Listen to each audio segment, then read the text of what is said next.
4 நாட்கள் விழிப்புணர்வு பிரச்சாரத்தை மேற்கொண்டிருக்கின்றோம். இன்று 2வது நாள். காவிரி பாய்கின்ற மாவட்டங்களுக்கு சென்று மக்களை சந்தித்து, குறிப்பாக விவசாய சங்கத்தின் பிரதிநிதிகள், தலைவர்கள் எல்லாம் இந்த பிரச்சாரத்தில் கலந்து கொண்டிருக்கின்றார்கள். இது தமிழ்நாட்டின் மிக முக்கிய பிரச்சனையாக நான் பார்க்கின்றேன். காரணம், ஆயிரம் ஆண்டுகள் நமக்கு உணவளித்துக் கொண்டிருக்கின்ற காவிரி டெல்டா பாலைவனமாக இருக்கின்ற ஒரு சூழல்.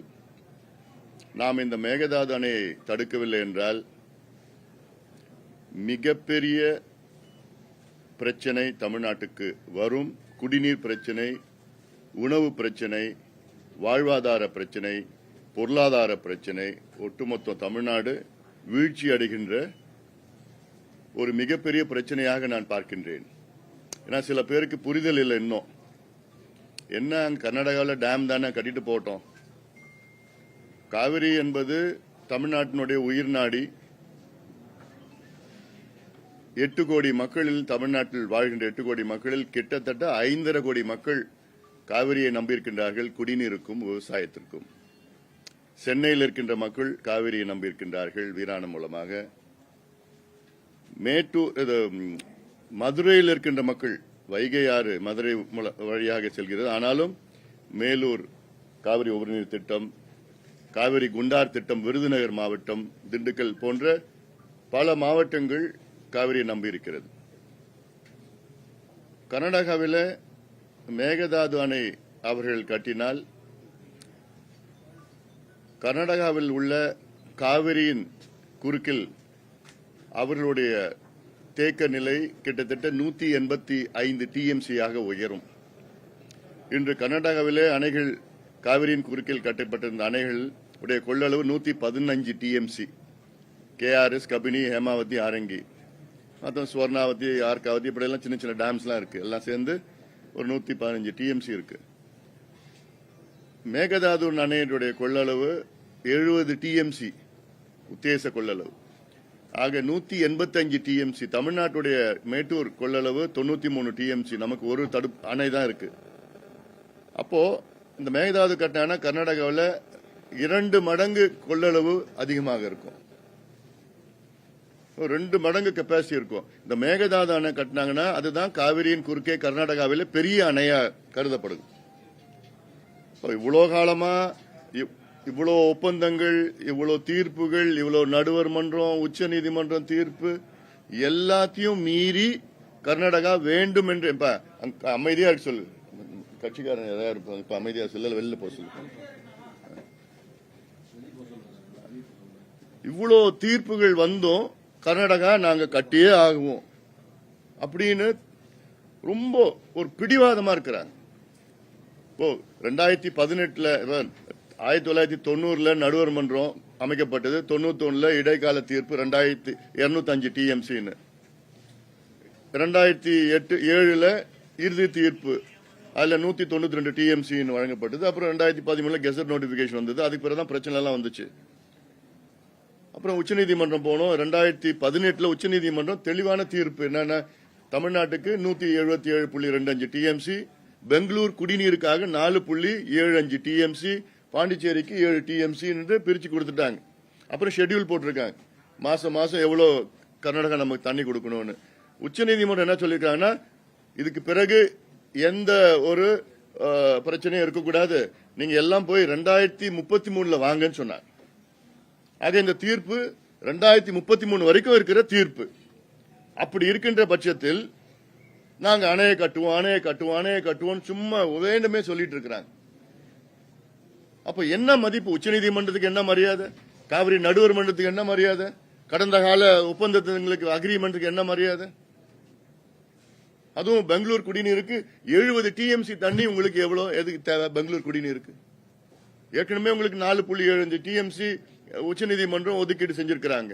உங்களுக்கு என்ன பெங்களூருக்கு தேவை? என்ன ஒரு 5 டிஎம்சி. பெங்களூர்ல கிரவுண்ட் வாட்டர் எவ்வளவு இருக்குது? 5 டிஎம்சி தேவைக்கு எதுக்கு 70 டிஎம்சி அணையை நீங்க கட்டுறீங்க? அதுவும் டி கே சிவகுமார் முதலமைச்சர் பொய்ய சொல்லிட்டு இருக்கிறார். இது வேதனையா இருக்கு. ஒரு முதலமைச்சர் வந்து பொய்ய சொல்றது. 70 டிஎம்சி டேம கட்டிட்டு நாங்க ஒரு பக்கெட் தண்ணி கூட நாங்க பாசனத்துக்கு நாங்க பயன்படுத்த மாட்டோம். யார நம்ப சொல்றீங்க நீங்க? கடந்த காலத்துல ஒரு முறையாவது உச்சநீதிமன்ற தீர்ப்பு, நடுவர் மன்றம் தீர்ப்பு, அக்ரிமெண்ட்ஸ், கடந்த கால ஒப்பந்தம் ஏதாவது ஒண்ணு நீங்க மதிச்சிருக்கீங்களா? இல்லையே.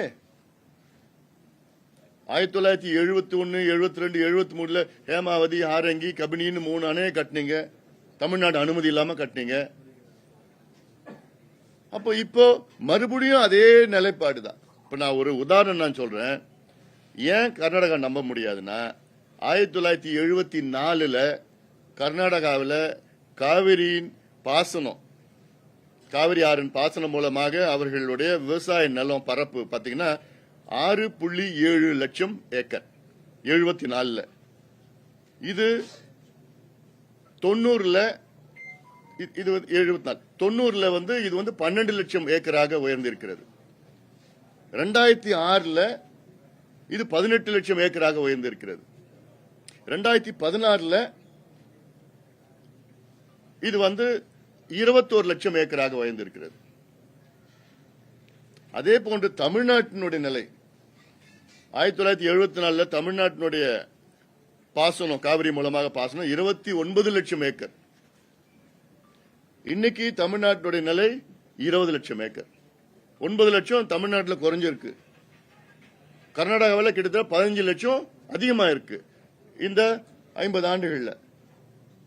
அப்போ இந்த மேகதாது அணைய நிச்சயமா பாசனத்துக்கு இவ்வளவு பெரிய அணையை கட்டி பாசனத்துக்கு வேற தவிர வேற எதுக்கு குடிநீர் இருக்குன்னு அது ஏமாற்று வேலை. அது நம்ப முடியாது. யாரை நம்ப சொல்றீங்க? அப்போ இந்த மேகதாது அணை கட்டிட்டாங்கன்னா கர்நாடகாவினுடைய பாசனம் 30 லட்சமா இருக்கும். தமிழ்நாட்டுடைய பாசனம் குறைஞ்சு இன்னொரு 10 லட்சமா தான் இருக்கும். தண்ணி வராது. இப்போ இன்னைக்கு ஒரு பெர்ஃபெக்ட் எக்ஸாம்பிள். இன்னைக்கு நம்ம ஜூலை 2ஆம் தேதி 2026. இன்னைக்கு காவிரியில தண்ணி வெள்ளம் போயிட்டு இருக்கணும். தென்மேற்கு பருவம் தொடங்கிடுச்சு, தண்ணி போயிருக்கணும். ஆனா ஒரு சொட்டு தண்ணி கூட கிடையாது. நேத்து நான் பில்லிகுண்டுக்கு போயிருந்தேன். காவிரி வந்து தமிழ்நாட்டுக்கு உள்ள வர இடம், அங்கதான் போனேன். பில்லிகுண்டுல ஜூலை 1ஆம் தேதினா உள்ள போக முடியாது. பக்கத்துல கரையிலோட விட மாட்டாங்க, உள்ள விட மாட்டாங்க யாரையும். ஏன்னா அவ்வளவு வெள்ளம் போகும். நேத்து போய் பில்லிகுண்டுல காவிரி நடுவுல நின்று பேட்டி கொடுத்தேன். தண்ணி ஒண்ணுமே கிடையாது, தண்ணியே கிடையாது. வர தண்ணி கழிவு நீர் தான், சூவேஜ் தான் தண்ணி வந்துச்சு, அவ்வளவுதான். மேட்டூர் டேம் 12ஆம் தேதி, ஜூன் 12ஆம் தேதி திறந்திருக்கணும். ஆனா இந்த வருஷம் திறக்கல. 7 ஆண்டுகள் திறந்தது, இந்த வருஷம் திறக்கல. தண்ணி இல்ல, குடிக்கிறது மட்டும் தான் 40 டிஎம்சி இருக்கு. அப்போ இந்த இப்படி இருக்கிற சூழல்ல இன்னொரு டேம் கட்டினாங்கன்னா நமக்கு அவ்வளவுதான், முடிஞ்சு போச்சு. நம்மளோட வாழ்வாதாரம், உணவு, பொருளாதாரம் எதுவுமே எல்லாமே போயிடும். இப்போ இங்க சேலம் எடுத்துங்க, சேலம் மாவட்டம் எடுத்துங்க. சேலம் மாவட்டம் மிகப்பெரிய பாதிப்பு. சேலம் மாவட்டம் மக்களுக்கு காவிரி தான் ஒட்டுமொத்த இங்க இருக்கின்ற அத்தனை நகரங்களுக்கும் நீர் கொடுக்கிறது. சேலம் மாநகரத்துக்கு காவிரி தண்ணி தான் குடிச்சிட்டு இருக்கிறாங்க. நாளைக்கு காவிரி தண்ணி இல்லைன்னா குடிக்க தாங்க போவீங்க. மேட்டூர் உபரி நீர் திட்டம், அந்த திட்டத்துக்காக எத்தனையோ போராட்டம் பண்ணிட்டு இருக்கிறோம். கடந்த ஆட்சி காலத்தில் எடப்பாடி பழனிசாமி அவர்கள் வந்து அதுல ஒரு 550 கோடி ரூபாயில 100 ஏரிகள்ல அந்த உபரிநீர் தண்ணி கொண்டு வருது. தண்ணி வரலாம், அந்த உபரிநீர் திட்டம் நின்று போயிடும். அந்த உபரிநீர் திட்டம் தலைவாசல் வரைக்கும் போகணும். அந்த திட்டம் அதான் அந்த முழுமையான திட்டம். அது ஒட்டுமொத்தம் இந்த சேலம் மாவட்டம், எத்தனை மாவட்டங்கள் பாதிக்கப்படும். நமக்கு உணவு பாதுகாப்பு வராது, ஃபுட் செக்யூரிட்டி நிச்சயமா இருக்க போறது கிடையாது. டெல்டால மட்டும் கிடையாது, இந்த காவிரினால 60% நமக்கு வந்து நெல் வந்து உற்பத்தி செய்வது காவிரி. 60% தமிழ்நாட்டுடைய நெல் உற்பத்தியில், அதுல 30% டெல்டாவில் மட்டும். இப்படி இருக்கிற சூழல்ல அது அவங்க பண்றாங்க. அது மட்டும் இல்ல, அந்த மேகதாது அணை கட்டினாங்கன்னா 12,500 ஏக்கர் காடுகளை அழிச்சுதான் அந்த அணையை கட்ட முடியும். அந்த தண்ணியை தேக்கி வைக்க முடியும். அந்த காடுகள்லாம் 1000 ஆண்டுகள் பழமையான காடுகள், ரெயின் ஃபாரஸ்ட். 300-400 ஆண்டுகளாக இருக்கின்ற மரங்கள், புலிகள் சரணாலயம், அவ்வளோ புலிகள் இருக்கு, அதுல அவ்வளோ யானைகள் இருக்கு, கரடிகள் இருக்கு, அரிய வகையான விலங்குகள் இருக்கு, 4 கொம்பு மான்கு, இப்படிலாம் எவ்வளவு ஏகப்பட்டது இருக்கு. எல்லாமே அழிஞ்சிடும். அப்போ இப்படி இருக்கிற சூழல்ல அவசியமே இல்லாத டேம் அவசியமே கிடையாது. ஆனா நாங்க கட்டுவோம் பிடிவாதமா கடந்த காலத்துல செஞ்சதுதான் இப்ப மறுபடியும் செஞ்சிட்டு இருக்கிறாங்க. நம்ம கடைமடை மாநிலம், அவங்க முதல் மடை மாநிலம். அக்ரிமெண்ட் படி என்ன, முதல் மடை மாநிலத்தில் எந்த கட்டுமானங்கள் இருந்தாலும் கடைமடை மாநிலத்தில் அனுமதி இல்லாம கட்டக்கூடாது. இதான் இயற்கை நீதி. எல்லா சட்டம், விதிகள், அக்ரிமெண்ட் எல்லாமே உலக அளவில் இதான் நடக்குது. ஆனா கர்நாடகாவில் தலைகீழா நடக்குது. அங்க நாங்க கட்டுவோம், நாங்க எதோ பண்ணுவோம். மத்திய அரசும் டிபிஆர் முதல்ல தடை பண்ணாங்க, மத்திய அரசு டிபிஆர்ல. அப்புறம் இவங்க உச்சநீதிமன்றம் போனாங்க. மத்திய அரசு சொன்ன காரணம் என்ன தெரியுமா? எனக்கு 2015 அன்று நீர்வளத்துறை அமைச்சர் உமா பாரதி அவர்கள் எனக்கு எழுதிய கடிதம். நான் போய் அந்த அம்மா பார்த்தேன், சொன்னேன் பிரச்சனை சொன்னப்போ எனக்கு கடிதம் எழுதிருக்கேன், என்கிட்ட இருக்க கடிதம். அந்த கடிதம் மூலமா என்ன சொல்லியிருக்காங்கன்னா, டிபிஆருக்கு கூட தமிழ்நாட்டினுடைய அனுமதி இல்லாம கர்நாடகாவில் டிபிஆர் அவங்க செயல்படுத்த முடியாது. விரிவான திட்ட அறிக்கையை அதுக்கும் தமிழ்நாடு அனுமதி, கடைமடை மாநிலம் தமிழ்நாடு அனுமதி இல்லாம பண்ணக்கூடாது. லெட்டர் என்கிட்ட இருக்கு, கடிதம் இருக்கு என்கிட்ட. இப்படி இருக்கிற பட்சத்தில் அது உச்சநீதிமன்றம் போனாங்க. உச்சநீதிமன்றம் என்ன, நம்ம சரியான முறையில் வாதாடல. நல்ல வாதாடி இருந்தா நிச்சயமா நல்ல அட்வொகேட்ஸ் வச்சிருந்தா இதெல்லாம் எடுத்து சொல்லியிருந்தா நிச்சயமா உச்சநீதிமன்றம் தமிழ்நாடு அனுமதி எல்லாம் பண்ணக்கூடாது. ஆனா அதே உச்சநீதிமன்றம் என்ன சொல்லிருக்காங்க இந்த தீர்ப்புல, இது டேம் கட்டுறதுக்கு அனுமதி கிடையாது, இது டிபிஆருக்கு மட்டும்தான். அதுக்கப்புறம் நிறைய ப்ராசஸ் இருக்கு. இது environmental disaster, ecological disaster. 12,500 acre காட்டு அழிச்சிட்டு ஒரு டேம் கட்டுறது. அதனால இது ஒரு பொழுதும் விடக்கூடாது. இதுல சட்ட ரீதியா, அரசியல் ரீதியா எல்லாம் அணுகணும். இது அதுக்காக தான் நான் இந்த விழிப்புணர்வு பிரச்சாரத்தை மேற்கொண்டு, இது அரசியலோ அதுக்கு எதுவும் கிடையாது இல்லை. ஏன்னா இதுக்கு நிறைய பேருக்கு இது பிரச்சனை என்னன்னு தெரியல, இதுக்கு புரிதல் இல்ல. என் கர்நாடகாவில் தானே டேம் கட்டினா, கடல்ல போட தண்ணி டேம் கட்டினா என்னன்னு அப்படி எல்லாம் பேசிட்டு இருக்கிற நேரத்தில் அவங்க கட்டிட்டாங்கன்னா நம்ம முடிஞ்சு போச்சு, பாலைவனம் ஆயிடும், குடிநீர் பற்றாக்குறையாகும். நேற்று கூட ஒரு கடுமையான வார்த்தை பேசணும் நேற்று பிரச்சாரத்தில், ஈகோசைட் ஜெனோசைட். இப்ப ஜெனோசைட்னா என்ன? இனப்படுகொலை. இங்க தமிழர்கள் வாழ்ந்து கொண்டு இருக்கிறோம். இலங்கையில குண்டு போட்டு தான் அங்க இனப்படுகொலை செஞ்சாங்க. இங்க தண்ணியை நிறுத்தி இனப்படுகொலை செய்கின்ற ஒரு சூழல். தண்ணியை நிறுத்தினாங்கன்னா நம்ம பசி, பஞ்சம், பட்டினி, குடிக்கிற தண்ணி இல்ல. அதே போன்றுதான் ஒரு சிச்சுவேஷன் வரும் நாளைக்கு. நான் நாளைக்குன்னு சொன்னா அடுத்த 20, 30, 40 ஆண்டுகள்ல அடுத்த தலைமுறைகளுக்கு ஒண்ணும் கிடைக்காது. அவங்க நல்லா உஷாரா இருக்கிறாங்க. இப்போ எல்லாமே இங்க தேக்கி வச்சு எல்லாம் பண்ணிட்டு இருக்கிறாங்க முதல் மடை மாநிலத்தில். அதனால இன்னைக்கு நம்ம சத்தம் போடல, இன்னைக்கு பிரச்சனை பண்ணல, இன்னைக்கு நிறுத்தலன்னா காலங்காலமா வருங்கால சந்ததியினர் நம்மள மன்னிக்க மாட்டாங்க.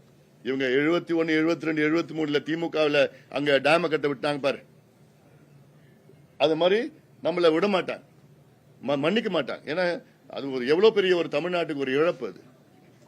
அது கடந்த காலத்தில் எவ்வளவு அக்ரிமெண்ட்ஸ் எல்லாம் இருந்தது. அந்த வெள்ளக்காரன் காலத்தில் அக்ரிமெண்ட் பாத்தீங்கன்னா 75% தண்ணியை தமிழ்நாட்டு கொடுக்கணும், காவிரி தண்ணியை. 23% மைசூர் மகாராஜா, 2% ட்ரவாங்கோர் மகாராஜா.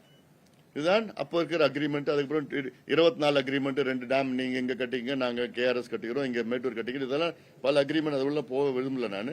அதனால இந்த ஒரு விழிப்புணர்வுல இங்க ஊடக நண்பர்களுடைய ஒரு ஒரு சப்போர்ட் எனக்கு. ஏன்னா இது நம்ம பிரச்சனை. இது நான் நேற்று கூட சொன்ன ஜல்லிக்கட்டு அது ஒரு தமிழ்நாட்டினுடைய பாரம்பரியம், கலாச்சாரம். இதுல நிறைய பேர், லட்சக்கணக்கான பேர் ஜல்லிக்கட்டு போராட்டத்தில் கலந்துக்கும், ஜல்லிக்கட்டே பார்த்தது கிடையாது. அவங்களுக்கு அதனால எந்த பாதிப்பும் கிடையாது. ஆனா மேகதாது அவங்களுக்கு ஒவ்வொருவருக்கும் பாதிப்பு. நான் கன்னியாகுமரியில் இருக்கிறேன், கோயம்புத்தூர்ல இருக்கிறேன், சென்னையில் இருக்கிறேன் கிடையாது. எல்லாருக்கும் பாதிப்பு. என்ன, ஃபுட் செக்யூரிட்டி, உணவு பாதுகாப்பு, எல்லாமே எல்லாருக்கும் பிரச்சனை. அது இது ஒரு பண்ணணும். அடுத்தது சட்டமன்றத்தில் சமீபத்தில் ஒரு தீர்மானம் நிறைவேற்றினாங்க. அந்த தீர்மானத்தில் ஒரு அடெண்டம் ஒன்று கொடுத்தாங்க. அதில் திருத்தம் ஒன்று. அந்த திருத்தத்தில் மேகதாது நடுவர் மன்றம் அமைக்கணும்னு சொல்லியிருக்காங்க. இது தமிழ்நாட்டுக்கு மிகப்பெரிய பாதிப்பு. இது தவறான ஒரு முடிவு. இது ஏன்னா மேகதாதுவே நம்ம ஏத்துக்கல, பிறகு மேகதாது நடுவர் மன்றம் எப்படி ஏத்துப்போம்? நீங்க ஒரு ஸ்டெப், ஃபர்ஸ்ட் ஸ்டெப் மேகதாது ஏத்துக்கணும், அடுத்த ஸ்டெப் நடுவர் மன்றம், அடுத்த ஸ்டெப். ஃபர்ஸ்ட் ஸ்டெப்பே நீங்க ஏத்துக்கல, ரெண்டாவது ஸ்டெப் எப்படி நீங்க ஏத்துப்பீங்க? இது தவறான ஒரு தீர்மானம், திருத்தம். அது திருத்திக் கொள்ளணும். ஏன்னா இது கர்நாடகா தான் அட்வான்டேஜ். கர்நாடகா கோரிக்கையை நம்ம நிறைவேற்றி இருக்கிறோம் சட்டமன்றத்தில். நாளைக்கு கர்நாடகாவில் நாங்களும் மேகதாது நடுவர் மன்றம் ஏத்துக்கிறோம் சொல்லி அப்புறம் நடுவர் மன்றம் ஃபார்ம் பண்ணி நடுவர் மன்றத்தில் 70 டிஎம்சி வேண்டாம் 65 டிஎம்சி நீங்க கட்டிக்கன்னு சொன்னா என்ன பண்ணுவோம்? நம்ம ஒண்ணும் பண்ண முடியாது. நம்மளே ஏத்துக்கிட்டோம்னு உச்சநீதிமன்றம் தீர்ப்பு கொடுத்துட்டு போறாங்க. மத்திய அரசு நம்மளை சப்போர்ட் பண்ணாது. மத்தியில் இருக்கிறது தேசிய கட்சிகள், கர்நாடகாவில் ஆளுகின்ற தேசிய கட்சிகள், தமிழ்நாட்டு ஆளுகின்ற மாநில கட்சிகள். ஆனா தேசிய கட்சிகள் யாரை சப்போர்ட் பண்ணுவாங்க? கர்நாடகாவில் இருக்க தேசிய கட்சிகள் தான் சப்போர்ட் பண்ணுவாங்க. அது காங்கிரஸ் இருந்தாலும் சரி, பிஜேபி இருந்தாலும் சரி, கர்நாடகா தான் சப்போர்ட் பண்ணுவாங்க. தமிழ்நாடு யாரும் சப்போர்ட் பண்ண போறது கிடையாது. நமக்கு ஒரே சட்டம் தான். உச்சநீதிமன்றம், நடுவர் மன்றம், கிரீன் ட்ரிபியூனல், பசுமை தீர்ப்பாயம் இதெல்லாம் போயிட்டு பல வழக்குகளை போட்டு அடுத்த 50 ஆண்டு காலம் தள்ளி போட்டுட்டே இருக்கணும். அதுதான் நமக்கு இது. ஏன்னா டைரக்டா நமக்கு ஒரு தீர்வு ஆக்சுவலி சுப்ரீம் கோர்ட் கொடுத்திருக்கிறாங்க. 2033 வரைக்கும் இது கொண்டு வரக்கூடாதுன்னு சொல்லியும் அதே சுப்ரீம் கோர்ட் வந்து இப்போ என்ன சொல்றாங்க, நீங்க டிபிஆர் தயார் பண்ணுங்க. அப்ப இது முரணான கருத்து. இது 33 வரைக்கும் தீர்ப்பு கொடுத்துட்டாங்க. மறுபடியும் சுப்ரீம் கோர்ட்ல இல்ல டிபிஆர் தயார் பண்ண என்ன அது? அப்ப இதெல்லாம் நிறைய இஷ்யூஸ் இருக்குது. அதே போன்ற மரியாதைக்குரிய திரு ராகுல் காந்தி அவர்கள் மந்தமான் தீவுல வந்து கிரேட் நிக்கோபார் ப்ராஜெக்ட்னு மத்திய அரசு அந்த திட்டத்தை கொண்டு வர திட்டமிட்டு இருக்கிறாங்க. அது வந்து strategical project, economic project, defence project எல்லாமே அந்த மாதிரி ஒரு ப்ராஜெக்ட். அது அதுல என்னன்னா அந்த கிரேட் நிக்கோபார் ஐலண்ட்ல வந்து அது ஒரு பகுதியான ஒரு காடுகளை அழிச்சு அந்த திட்டத்தை கொண்டு வரது ஒரு சின்ன பகுதியில். அதை வந்து ராகுல் காந்தி எதிர்க்கிறார். ஏன்னா சுற்றுச்சூழல் அங்கு பாதிக்கப்படும் அப்படின்னு சொல்லி எதிர்க்கிறாரு. அதை நான் அவர் கருத்தை நான் மதிக்கிறேன், அது அவர் கருத்தை நான் ஏத்துக்கிறேன். ஏன்னா நானும் வந்து ஒரு என்வாயன்மெண்டலிஸ்ட் தான், நிச்சயமா ஏத்துக்கிறேன். எங்க காடு அழிச்சாலும் தவறு. அதே ராகுல் காந்தி அவர்கள் மேகதாது அணை கட்டினாங்கன்னா 12,500 ஏக்கர் காட்டு அழிப்பாங்க. அந்த திட்டத்தை ராகுல் காந்தி அவர்கள் எதிர்க்கணும். கர்நாடகா முதலமைச்சர் டி.கே. சிவகுமார் அவர்கிட்ட சொல்லி இந்த திட்டம் வேண்டாம், இது வந்து சுற்றுச்சூழல் பாதிக்கப்படும், வனவிலங்குகள் பாதிக்கப்படும், எக்கனாமி, பயோடைவர்சிட்டி, என்வாயர்மெண்ட் எல்லாம் பாதிக்கப்படும், அதெல்லாம் திட்டத்தை கொண்டு வராதீங்கன்னு அதே ராகுல் காந்தி அவர்கள் சொல்லணும். ஏன்னா அங்க ஒரு நிலைப்பாடு, இங்க ஒரு நிலைப்பாடு எடுக்கக்கூடாது. என்வாயர்மெண்ட் அங்கேயும் ஒண்ணுதான், இங்கேயும் ஒண்ணுதான், ரெண்டும் இந்தியாவில தான் இருக்கு. இன்னைக்கு எல் நினோ எஃபெக்ட்னு சொல்றாங்க, சூப்பர் எல் நினோ எஃபெக்ட் சொல்றாங்க. நம்ம காடுகள்லாம் அடிச்சுக்கிட்டு அதுக்கப்புறம் நம்ம தண்ணி மழை கூட வரப்போறது இல்லை. பிற்காலத்தில் குளோபல் வார்மிங், கிளைமேட் சேஞ்ச் பிற்காலத்தில் இப்பயே நடந்துட்டு இருக்குது. அதனால இதெல்லாம் நம்ம முன்னெச்சரிக்கை நடவடிக்கை எடுக்கணும், ஒரே அணியில் இருக்கணும், மக்களுக்கு இது தெரியப்படுத்தணும், ஒரு விழிப்புணர்வு ஏற்படுத்தணும்னு சொல்லிட்டு தான் இப்ப இந்த நடைபயணத்தை நம்ம மேற்கொண்டு இருக்கிறோம். இது சம்பந்தமா ஏதாவது கேள்விகள் இருக்கா? டைவர்ட் பண்ணாதீங்க, இதுதான் மெயினான இஷ்யூ. உடனடியா என்னன்னா பல விதமான வழக்குகள் போடணும். ஒரு உதாரணம், கேரளாவில் அந்த முல்லை பெரியார் அணையில அவங்களே வந்து பல விதமான என்வாயர்மெண்டலிஸ்ட், இக்காலஜிஸ்ட், அப்புறம் சீஸ்மிக் சயின்டிஸ்ட், அப்ப இவங்க எல்லாரும் ஒவ்வொரு வழக்கு போட வச்சுறாங்க. ஸோ ஒவ்வொன்றும் பாக்குறப்போ அதுக்கப்புறம் அது அப்பீல் இருக்கு, அதுக்கப்புறம் அப்பீல் ஏகப்பட்டது. இதை ஒன்னு டிலே பண்ணிட்டு இருக்கணும். இது ஒரு விதமான ஒரு பேக்டோர். இது ஒன்னு. ரெண்டாவது, இந்த தீர்மானத்தை திரும்ப பெறணும். தீர்மானம்னா அந்த திருத்தம், அந்த திருத்தத்தை திரும்ப பெறணும். அடுத்தது ஒரு அனைத்து கட்சி கூட்டத்தை போடணும். அடுத்தது அத்துணை தலைவர்களும், சட்டமன்ற நாடாளுமன்ற உறுப்பினர் அத்தனை பேரும் பிரதமரை பார்க்கணும், நீர்வளத்துறை அமைச்சர் பார்க்கணும், அழுத்தம் கொடுத்துட்டே இருக்கணும், தொடர்ந்து பண்ணிட்டே இருக்கணும். இல்ல, அடுத்தது தமிழ்நாட்டு மக்களுக்கு இதை தெரியணும், தெரியப்படுத்தணும். பல பேருக்கு தெரியல, இதனுடைய முக்கியத்துவம் தெரியல. அதனால்தான் எனக்கு அது சில ஊருக்கெல்லாம் போனா என்ன மேகதாது என்ன அப்படின்னு தெரியல. ஏன்னா இது வந்து இன்னைக்கு இது வந்து 50 ஆண்டுகளுக்கு இல்லை, இன்னைக்கு நாளைக்கு பாதிப்பு, இன்னைக்கு பாதிப்பு. அதனால இது எல்லாத்துக்கும் எதிராக அவங்க கட்டுறாங்க. அதை நம்ம தடுத்து நிறுத்தணும்.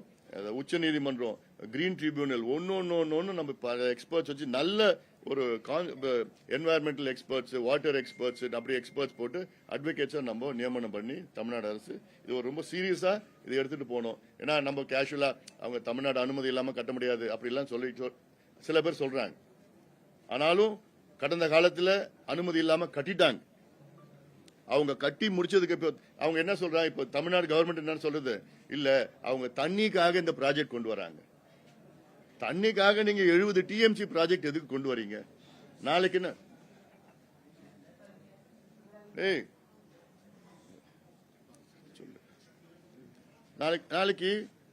நாளைக்கு என்ன சொல்லுவாங்க? நாங்க தண்ணிக்காக நாங்க கொண்டு வரோம். நாளைக்கு இத பாசனத்துக்கு பயன்படுத்தினாங்கன்னா நம்மளால எதாவது செய்ய முடியுமா? ஒண்ணுமே செய்ய முடியாது. என்ன கேஸ் போடுவோம், ஒரு போராட்டம் பண்ணுவோம், அவ்வளவுதான். அவங்க நீ ஏதாவது பண்ணிட்டு போ, நான் இதை தண்ணியை நான் பயன்படுத்துவேன், என்ன யாரும் கேட்க முடியாது, இது ஏன் தண்ணி அப்படின்னு சொல்லி எல்லாம் பண்ணுவாங்க. இன்னொன்னு டி.கே. சிவகுமார் அவர்கள் இருந்து இப்ப என்னன்னா 2028 கர்நாடகாவில் எலெக்ஷன் வருது. இந்த எலெக்ஷனுக்காக அவர் சிஎம் இருக்காரு. இப்போ அந்த சிஎம் தக்க வைக்கணும்னு சொல்லிட்டு அவருடைய சட்டமன்ற தொகுதியில் தான் இந்த மேகதாதான கட்டப்பட திட்டமிட்டு இருக்கிறாங்க. கனகாபுரா தொகுதி, மாண்டியா டிஸ்ட்ரிக்ட். அப்ப இதுலதான் கடந்த முறை அதிகமா சீட் ஜெயிச்சாங்க. இப்பயும் அடுத்தது அவங்களுக்கு ஒரு எமோஷன்ஸ் போட்டு ஒரு கன்சால்டேஷன் போட்டு காவேரி பிரச்சனை மேகதாதுன்னு சொன்னா எல்லா மக்களும் சேர்ந்து இவருக்கு ஓட்டு போடுவாங்க. அந்த எண்ணத்துல தான் இப்ப அடுத்த 1.5 வருஷமா இன்னும் தீவிரமா பேச போறாரு. அது மட்டும் தெரிஞ்சு போச்சு. மத்திய அரசு இதை எதிர்க்காது. ஏன்னா அவங்க நாளைக்கு கர்நாடகாவில் ஆட்சிக்கு வரணும்னு அவங்களும் பார்த்துட்டு இருக்கிறாங்க. இப்ப இது எதிர்த்தா ஓஹோ காவிரி எதிர்க்கிறாங்கன்னு அதுல ஒரு அரசியல் பண்ணுவாங்க உள்ள கர்நாடகாவில். அதனால இது நமக்கு பெரிய பாதகம். அது அல்ல மக்களுக்கு தெரியணும், மக்களும் வரணும். இது ஒரு பெரிய it's biggest one of the biggest challenges for Tamil Nadu. And மேகதாதுவான நிச்சயமா கட்டக்கூடாது.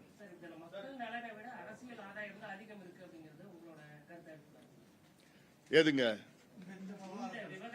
கர்நாடகா நிச்சயமா அது ஏன்னா இதுல ஏகப்பட்ட சட்ட சிக்கல் இருக்குது. இல்ல அவங்களும் சுலபமா கட்ட முடியாது. ஆனாலும் கடந்த காலத்துல நம்ம அனுபவத்தை பார்த்துட்டு எதுவுமே நம்ம லைட்டா எடுத்துக்க முடியாது. ஏன்னா உச்சநீதிமன்றம் 2033 வரைக்கும் நீங்க வராதீங்க திருப்பின்னு சொன்ன உச்சநீதிமன்றம் இன்னைக்கு கர்நாடகா கொடுக்கிற டிபிஆர் நீங்க அதை நடைமுறைப்படுத்துங்க, நீங்க ப்ரிப்பேர் பண்ணுங்கன்னு சொல்றாங்க. அப்போ நமக்கு என்னன்னு தெரியல. அப்ப மத்திய அரசும் அவங்களுக்கு தான் ஆதரவு கொடுக்கும். ஏன்னா அவங்களுடைய பொலிட்டிக்கல் சிச்சுவேஷன் அங்க இருக்குது. அதுல அப்போ நம்ம தான் will be left back. Karnataka கொடுக்கிற இடத்துல இருக்கிறாங்க, தமிழ்நாடு வாங்குற இடத்துல இருக்கிறோம், பெற இடத்துல வாங்குற இடத்துல இருக்கிறோம். அதனால நம்ம பிளெக்ஸ் பண்ண முடியாது மசில்ஸ் எல்லாம். அவங்க என்ன வேணா செஞ்சாலும் செய்வாங்க. கடந்த காலம் செஞ்சிருக்கிறாங்க. அதனால அது ஒரு அரசியல் காரணம் ஒண்ணு. ரெண்டாவது நாளைக்கு உண்மையிலேயே ஏதாவது ஒண்ணு வேகமா அது நடந்துருச்சுன்னா அவ்வளவுதான், முடிஞ்சு போச்சு.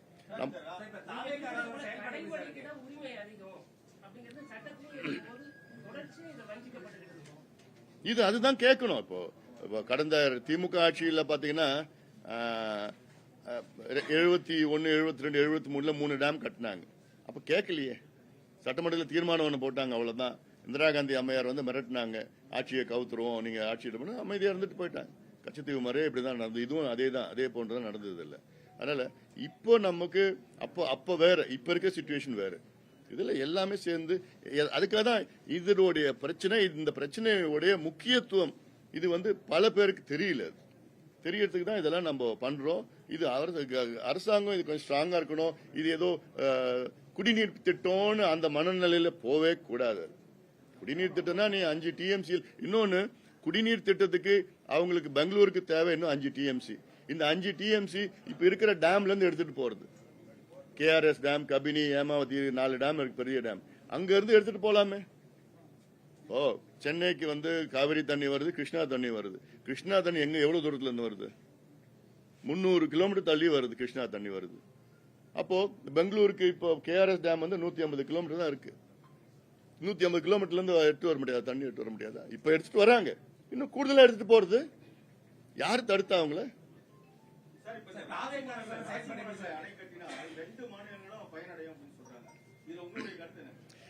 ராசி மணல் எல்லாம் பாத்தீங்கன்னா அதுல உள்ள டெக்னிக்கலா இந்த நேரத்தில் சொல்லக்கூடாது. ஆனாலும் அதுல 20% தான் தமிழ்நாட்டு பக்கம் வரும், 80% கர்நாடகா பக்கம் போகும். அந்த கர்நாடகா பக்கத்துல பள்ளம் அதிகம், அந்த தண்ணி போகும்.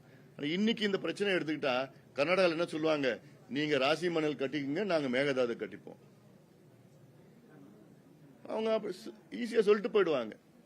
ஆனா அங்க மேல இருக்கிற தண்ணி அதுக்கப்புறம் இங்க தண்ணி ராசி மணலுக்கு தண்ணி வராது, மேட்டூர் அணைக்கும் தண்ணி வர போறது இல்ல.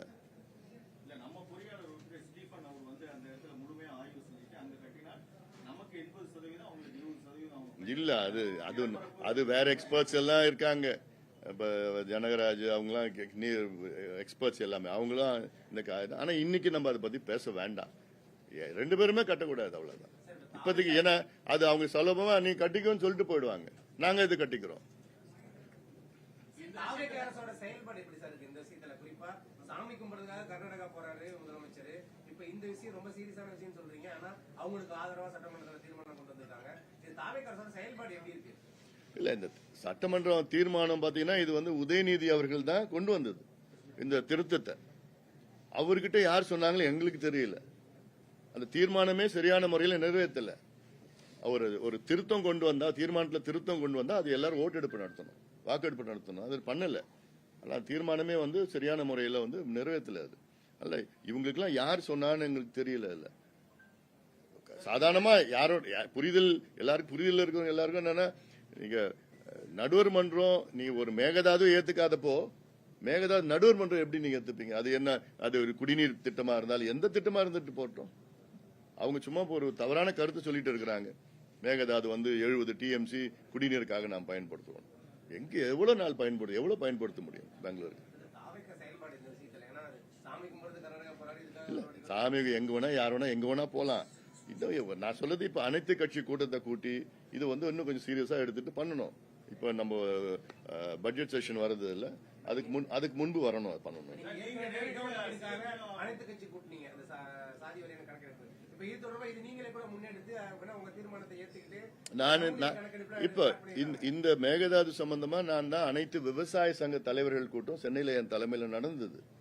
கிட்டத்தட்ட வந்து 67 விவசாய சங்க தலைவர்கள் தமிழ்நாட்டில் உள்ள அத்துணை முக்கிய தலைவர்கள் வந்து கலந்துட்டாங்க. கிட்டத்தட்ட ஒரு 4 மணி நேரம் விவாதம் பண்ணி இந்த மேகதாது இந்த கடன் தள்ளுபடி செய்யணும், முழுமையா தள்ளுபடி செய்யணும், விவசாயிகளுக்கு என்னென்ன பிரச்சனைகள் இருக்கு அத்துணையும் எல்லாமே பேசி அதெல்லாம் எடுத்துட்டு அரசாங்கத்தை எடுத்துட்டு நாங்க போயிருக்கிறோம். நான் இன்னும் அழுத்தம் நாம கொடுத்துட்டு இருக்கோம். இப்ப இன்னைக்கு கூட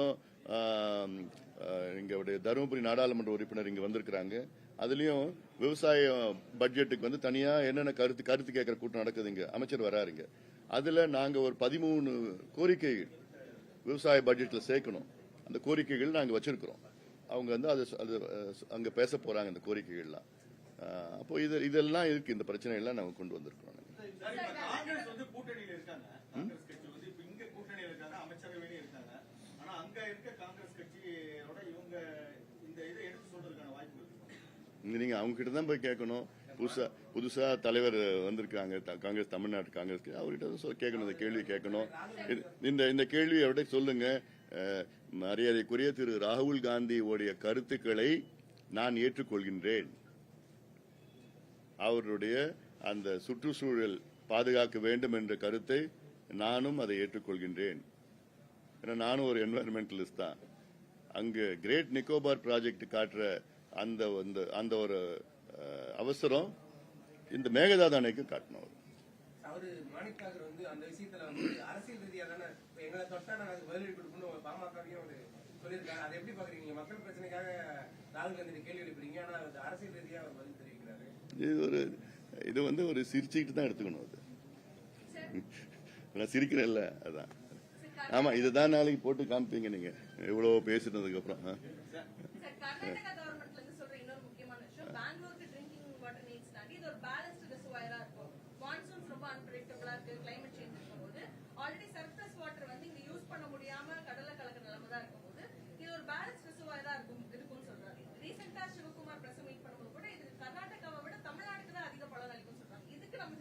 எப்படி தமிழ்நாட்டுக்கு பலன் கிடைக்கும்? அதுல கடந்த காலத்துல நம்ம கர்நாடகாவை அவங்களுடைய மனநிலையை பத்தி நம்ம எல்லாம் தெரிஞ்சுக்கிறோம். It's not a rocket science. அது அதாவது 1995 அப்போ நடுவர் மன்றம் 90 அமைச்சது, இடைக்கால தீர்ப்பு 91. அதுல ஒவ்வொரு மாசமும் உள்ள தண்ணி கொடுக்கணும்னு சொன்னாங்க.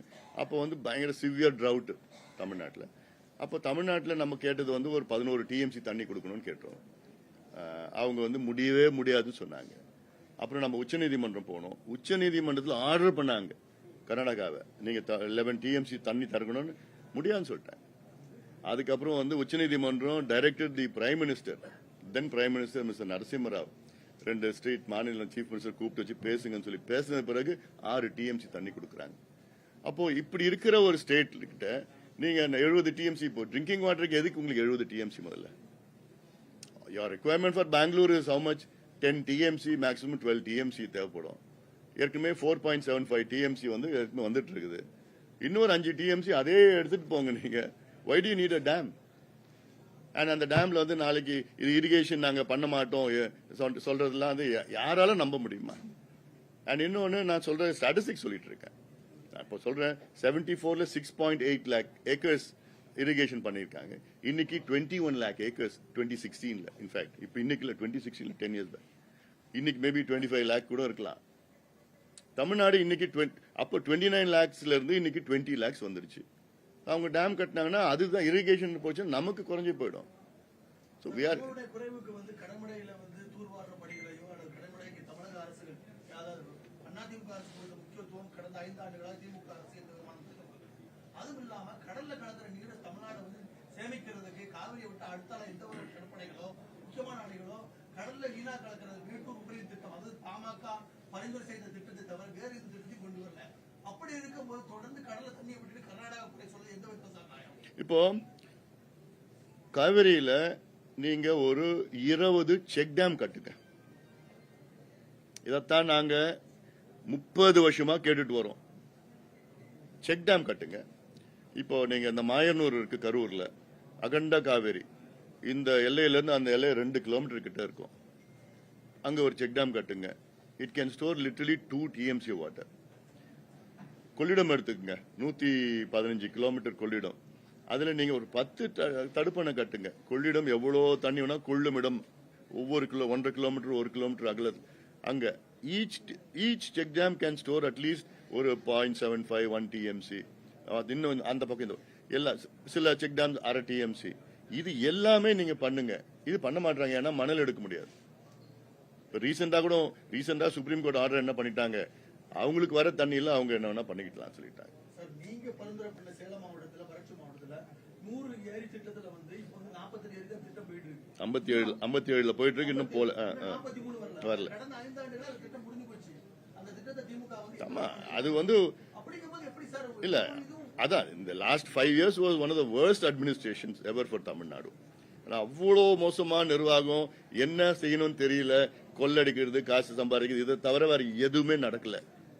அதிமுக கொண்டு வந்த திட்டத்தை வந்து ஏதோ ஒரு காழ்ப்புணர்ச்சியில அவங்க கொண்டு வந்தாங்களா, நாங்க நடைமுறைப்படுத்த மாட்டோம்.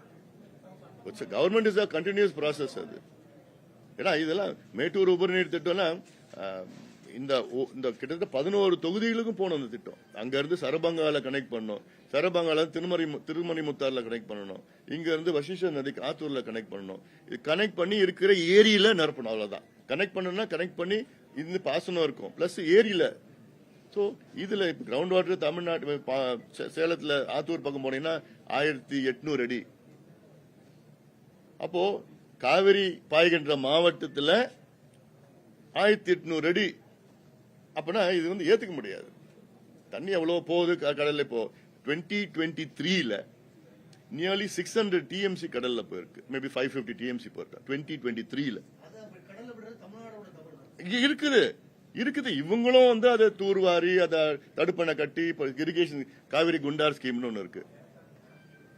மாயனூர்ல இருந்து கிட்ட சிவகங்கை, புதுக்கோட்டை, ராமநாதபுரம், விருதுநகர் மாவட்டம். இந்த விருதுநகர்ல குண்டார்ல இணைக்கிற திட்டம் அது 2008ல அறிவிச்சாங்க. அப்ப அன்பழகன் இருந்தார் பேராசிரியர், அவர் அறிவிச்சார் சட்டமன்றத்தில். 2021 வரைக்கும் ஒண்ணுமே பண்ணல. அது அடிக்கல் நாட்டினாங்க அப்பதான். அப்புறம் இந்த கொஞ்சம் இப்ப வந்து 3% வேலை நடந்திருக்கு. அதுல கிட்டத்தட்ட ஒரு 10-15 TMC தண்ணி இதுல எடுத்துட்டு போய் அந்த சவுத்துக்கு எடுத்துட்டு போறது இல்ல. பை தென் அதுல வந்து கிட்டத்தட்ட ஒரு 1 லட்சம் ஏக்கர் கூடுதலா பாசனம் இந்த 5 அந்த மாவட்டத்துல. அந்த வடவெள்ளாறுன்னு ஒண்ணு இருக்கு புதுக்கோட்டையில, அதுல கனெக்ட் பண்றது. அடுத்தது வந்து ராமநாதபுரத்துல வைகையில கனெக்ட் பண்றது. மூணாவது வந்து இதுல காவிரி குண்டார்ல, விருதுநகர்ல குண்டார்ல. ஆக்சுவலா குண்டார் வந்து நம்மளுடைய திருச்சூழி தொகுதியில வருது, தங்கம் தென்னரசு தொகுதி அது. அவர் பைனான்ஸ் மினிஸ்டர், ஆனா அப்பவே அவரும் அது நிதி கொடுக்கல இருந்தோம். ஸோ இது மாதிரி நந்தன் கால்வாய் திட்டம், இப்போ தென்பெண்ணை ஆத்தையும் செய்யார் பாலார் இணைக்கிற திட்டம். தென்பெண்ணையில வெள்ளம் போயிட்டு இருக்கு, பாலாத்துல ஒரு சொட்டு தண்ணி கிடையாது. 2 ஆத்தினுடைய டிஸ்டன்ஸ் 60 கிலோமீட்டர் தான். இது இணைக்கிறது என்ன உங்களுக்கு எவ்வளவு நாள் ஆகுது? ஏன்னா இந்த 60 ஆண்டு காலமாக நீர் பாசனத்துக்கு இவங்க 2 பேரும் முக்கியத்துவம் கொடுக்கல. மற்ற மாநிலங்கள்லாம் அவ்வளோ நீர் பாசனத்துக்கு லட்சக்கணக்கான கோடி ரூபாய் செலவு பண்ணிருக்கிறாங்க. இவங்க அதுக்கு ஒரு முக்கியத்துவமே தெரியல உங்களுக்கு. அதுல நீர் பாசனம் அது எப்படி செய்யணும், வாட்டர் மேனேஜ்மெண்ட்லாம் காமராஜ் காலத்துல பண்ணார். அவருக்கு அது அவ்வளோ அது தெரிஞ்சது. அவருக்கு வந்து ஒரு தொலைநோக்கு ஒரு சிந்தனை உள்ளவர். அதுக்கு பிறகு இவங்க வந்தாங்க, வேற ஏதோ ஒரு தமிழ் வசனம் அதெல்லாம் பேசி கீசி கொள்ளடிச்சு எல்லாம் முடிச்சிட்டாங்கல்ல. இப்ப நம்ம சஃபர் பண்ணிட்டு இருக்கோம் because of their policy. 60 years we haven't done anything. நிச்சயமா இருக்கு. அங்க அட்வைஸ் பண்றோம், பேசுறோம், சொல்லிட்டு இருக்கிறோம். அன்னைக்கு இப்ப நான் அங்க சீஃப் மினிஸ்டர் பாக்குறப்போ நீர்வளத்துறை அமைச்சர் மரியாதைக்குரிய திரு ஆனந்த் அவர்களை சந்திச்சப்போ சொன்னாரு, நீங்க சொல்லுங்க, எங்களுக்கு அட்வைஸ் பண்ணுங்க. எனக்கு வேண்டியது இந்த ஸ்கீம்ஸ் எல்லாம் நான் maybe I May meet the minister அந்த ஆபீசர்ஸ் எல்லாம் போய் நான் இப்ப இந்த ஸ்கீம்ஸ் எல்லாமே நான் சொல்லலாம்னு இருக்கிறேன். நான் சொல்லி இதுக்கெல்லாம் கொஞ்சம் பண்ணுங்க. இப்போ அத்திக்கடை அவிநாசி திட்டம் இதுல வந்து ஆக்சுவலா அதுல 3500 கோடி செலவு பண்ணோம். 1500 கோடி தான் செலவு பண்ணிருக்காங்க. அதுல ரிவர்ஸ்ல காளிங்கராயன் வாய்க்கால தண்ணி எடுத்து வந்திருக்காங்க. அது வந்து இன்னைக்கு வந்து ஃபெயிலியர். இது வந்து ஃபெயிலியர் சொல்லணும், சக்சஸ் இல்ல அப்படி சொல்லிக்கலாம். ஏன்னா நிறைய அவங்க இன்டெண்டட் இது இல்ல. பிளஸ் அவங்களுக்கு கரண்ட் பில்லு, சோலார் என்னென்னமோ பண்ணி வச்சிருக்கிறாங்க. அதுல அங்கிருந்து எடுத்து வரது போல அங்க பவானி ஆத்துல இருந்து அங்கங்க கொண்டு வரணும். பிளஸ் அதுல வந்து கேரளாவில் அந்த ஸ்கீம் ஒன்னு இருக்கு, பாம்பார், நல்ல பாம்பார் ஸ்கீம்னு இருக்கு. அந்த பாம்பார்ல இருந்து என்னன்னா கேரளாவுக்கு தண்ணி போய் அது கடல்ல போயிட்டு இருக்கு. அதுல ஒரு 16 கிலோமீட்டர் டனல் எடுத்துட்டு வந்து இங்க எடுத்து வந்தா இந்த அத்திக்கடை ஸ்கீம் வந்து சூப்பர் சக்சஸா இருக்கும். இந்த மாதிரி இவ்வளவு ஸ்கீம்ஸ் இருக்கு. இவங்க அதை பத்தி அது என்னன்னு கூட தெரியாது, எந்த சிந்தனை கூட தெரியாது. அது போய் பேசணும், வரணும், அழுத்தம் கொடுக்கணும் எல்லாம் இருக்குதா இல்ல. பட் அது ஏன்னா இங்க ஏன் பனமரத்துப்பட்டி ஏரி நான் போய் பார்த்ததுக்கு அப்புறம் ஒரு 110 கோடி ரூபாய் ஒதுக்கீடு செஞ்சாங்க. அப்படியேதான் இருக்குது. அப்ப என்ன கான்செப்டுங்க, என்ன அட்மினிஸ்ட்ரேஷன், எதுக்கு நீங்களாம் அமைச்சரா இருக்கிறீங்க? அப்போ ஏன்னா எனக்கு என்னன்னா, இப்ப லாஸ்ட் டைம் நான் 100 நாள் நடைப்பயணம் வந்தப்போ சரபங்கா நதியை போய் பார்த்தேன். அங்க நாகலூர்ல இருந்து வர தண்ணி அப்படியே அங்க பார்த்தா அவ்வளவு கிறிஸ்டல் கிளியர் வாட்டர், அவ்வளவு சுவையா இருந்த தண்ணி. அந்த தண்ணியை அப்படியே எடுத்துட்டு போய் பன்னமரத்துப்பட்டி ஏரி, பாதி தண்ணி பன்னமரத்துப்பட்டி ஏரியில விட்டுட்டா சேலம் மக்கள் வந்து year long pure drinking water. நீங்க இப்ப மயிட்டு தண்ணி குடிக்கிறீங்களா, அத மாதிரி ஒரு சூவேஜை நீங்க எங்கேயும் பார்க்க முடியாது. ஐயோ, நான் நேர்ல பல முறை பார்த்திருக்கிறேன். அங்க வேற அந்த லாஸ்ட் டைம் நான் சொன்னேன், இந்த ஒரு குச்சி, இவ்வளவு பெரிய குச்சிய ஒரு 6 inches பார்த்தா பச்சை கலர்ல அப்படியே ஒரு ஆயிலிஷ் இருந்தது. நான் நடைப்பயணத்துல போய் பாக்குறப்போ அவ்வளோ அது கெமிக்கல் எல்லாம் இருக்குது. ஆனா யூ ஹேவ் அ சோர்ஸ். திருமணி முத்தார் ஒரு பக்கம், கண்ணங்குறிச்சி ஏரியில வருது, அது கொஞ்சம் எல்லாம் வச்சு ஸ்டோர் பண்ணி இங்க சரபங்கால 3 TMC போகுது. பனமரத்துப்பட்டி சேலம் மக்களுக்கு தேவை 1 TMC தான். அந்த ஏரியில இருக்க கிளியர் கிறிஸ்டல் வாட்டர் எடுத்துட்டு போய் பனமரத்துப்பட்டி ஏரியில விட்டா வருஷம் முழுக்கும் சேலம் மக்கள் நல்ல கொடுத்து வச்ச மக்களா இருக்கலாம்.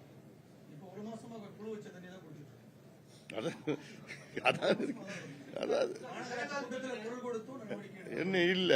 சோ இது எவ்வளவு இருக்கு. அப்புறம் இந்த செட்டிச்சாவடியில அந்த குப்பை எரிக்கிறது, அது எவ்வளவு பெரிய அந்த எவ்வளவு பெரிய குவாரி, அந்த குவாரியில நல்லா தண்ணி இருக்கு. ஆனா அங்க தண்ணிக்கு பதிலாக குப்பையை அங்க போட்டு அதை எரிக்கிறது, அது இன்னொரு கொடூரம் அது.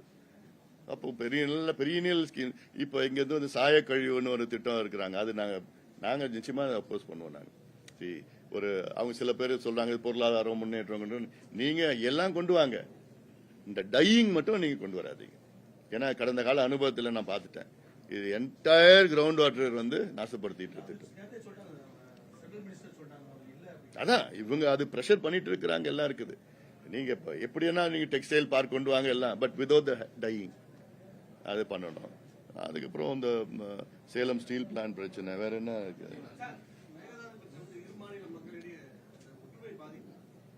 அதான் அப்படி பாதிக்க கூடாது. ஏன்னா கடந்த காலத்தில் நம்ம பார்த்தோம் இத வந்து, ஏன்னா நம்ம பிறர வாங்குற இடத்துல இருக்கிறோம், அவங்க கொடுக்குற இடத்துல இருக்கிறாங்க. அப்போ நமக்கு தான் பாதிப்பு அதிகம். நம்ம போய் ஒரு ஆக்ரோஷமெல்லாம் நம்ம பண்ண முடியாது. அங்க தமிழர்கள் கிட்டத்தட்ட ஒரு 67 லட்சம் தமிழர்கள் வாழ்ந்துட்டு இருக்கிறாங்க, நல்ல நிலையில இருக்கிறாங்க. அப்போ அவங்க இது கடந்த காலத்தில் அவங்க நம்ம தமிழர்களுடைய அந்த சொத்தை அடிக்கிறது, அவங்கள அடிக்கிறது, போய் இது பண்றதுலாம் நிறைய அங்க இருக்கு. அங்க அதுக்கு ஒரு பக்குவமா ஹேண்டில் பண்ணணும். Mekedatu issue is not only about Tamil Nadu, Pondicherry, Kerala involve அதுல. ஸோ 3 மாநிலங்கள் இதுல இந்த பக்கம் ஒரு பக்கம் இருக்குது, அங்க வந்து கர்நாடகா இருக்குது, அங்க அதெல்லாம் இருக்கு. அதுல மேகதாது கட்டினா இப்ப டெல்டா முழுக்க பாலைவனம் ஆயிடும். இன்னொன்னு ஏற்கனவே ஹைட்ரோ கார்பன் திட்டம்லாம் கொண்டு வந்தாங்க. இது வந்து ஒரு மறைமுகமா அந்த பகுதியில வந்து ஹைட்ரோ கார்பன் இல்ல மீத்தேன் எடுக்கக்கூடிய ஒரு சதித்திட்டமா கூட இருக்கலாம்னு நினைக்கிறாங்க. அது அந்த அளவுக்கு யோசிப்பாங்களான்னு தெரியல எனக்கு. இது மேகதாது வச்சு ஹைட்ரோ கார்பன் எடுக்க, ஹைட்ரோ கார்பன் நம்ம காவிரி டெல்டா பாதுகாக்கப்பட்ட வேளாண் மண்டலம், இது வந்து சட்டம் கொண்டு வர சொன்னது 2015 முதல் சொன்னது நான் தான் பிரச்சாரம் பண்ணி, இதுக்கப்புறம் இதே மாதிரி ஒரு நடைப்பயணம் ஒரு 4-5 நாள் நடத்தி ஒரு எடப்பாடி பழனிசாமி பல முறை சந்திச்சு கெஞ்சி அவர்கிட்ட எங்க வரலாற்றுல உங்க பேர் வரும், தயவு செய்து சட்டத்தை கொண்டு வாங்க சொல்லி அப்புறம் அவர் கொண்டு வந்தார். அது பாதுகாக்கப்பட்ட பகுதி, அதுல வந்து யாரும் இங்க ஹைட்ரோ கார்பன் இப்ப பரங்கிப்பேட்டையில 15 கிலோமீட்டர் கடல் உள்ள எடுக்கிற இந்த இந்துஸ்தான் ஆயில் எக்ஸ்ப்ளோரேஷன் சொல்லிட்டு பண்ணதுக்கு திட்டமிட்டு இருக்காங்க. இப்ப கடுமையா எதிர்ப்பு அதுல. ஏன்னா 15 கிலோமீட்டர் உள்ளேன்னா கூட அது பிச்சாவரம் வருது, அங்க அலையாத்தி காடுகள், அங்க பகுதியில பாதிப்பு இருக்கும். மீனவர்கள் மட்டும் இல்ல, அங்க என்வாயன்மெண்டல் சுத்தி உள்ள அங்க நீங்க எடுத்தீங்கன்னா இங்க இருக்கிற நீர் எல்லாம் பிரச்சனை இருக்கும், நிறைய இஷ்யூஸ் இருக்கு. அதெல்லாம் கன்னியாகுமரியில இருந்தா சுரங்கத்திற்கு இன்னும் கூடுதலா ஒரு ரோடும் கொடுத்திருக்காங்க, அதனால பாதிப்பு இருக்குன்னு சொல்றாங்க. அது பதில் தெரிவிக்கும். அதான் நானும் அதை எதிர்த்து நான் ஒரு ஸ்டேட்மெண்ட் கொடுத்திருக்கிறேன். ஏன்னா அணு வீச்சுகள் வந்து பாத்தீங்கன்னா அங்க நிறைய மக்களுக்கு ஏற்கனவே கேன்சர் இருக்குது, நிறைய பாதிப்புகள் இருக்கு, குழந்தைகள் பிரச்சனை நிறைய பாதிப்புகள் இருக்கு. அது அங்க மக்கள் எதிர்க்கிறாங்க, அதை நம்ம மதிக்கணும். அது மதிச்சு, ஏன்னா திடீர்னு இவங்க மாநில அரசு வந்து பாத்தீங்கன்னா அந்த டேட் முடியுது, அவங்க ஏதோ சொல்லி கிள்ளி புதுசா வந்த அரசு கிட்ட ஏதோ சொல்லி கிள்ளி அனுமதி கொடுத்துருக்காங்க. அதுல அது ஒரு டேட்டுக்கு முன்ன நாள், முடிகிற டேட்டுக்கு முந்தின நாள் கொடுத்துருக்காங்க. அது வந்து பண்ணக்கூடாது. நன்றி.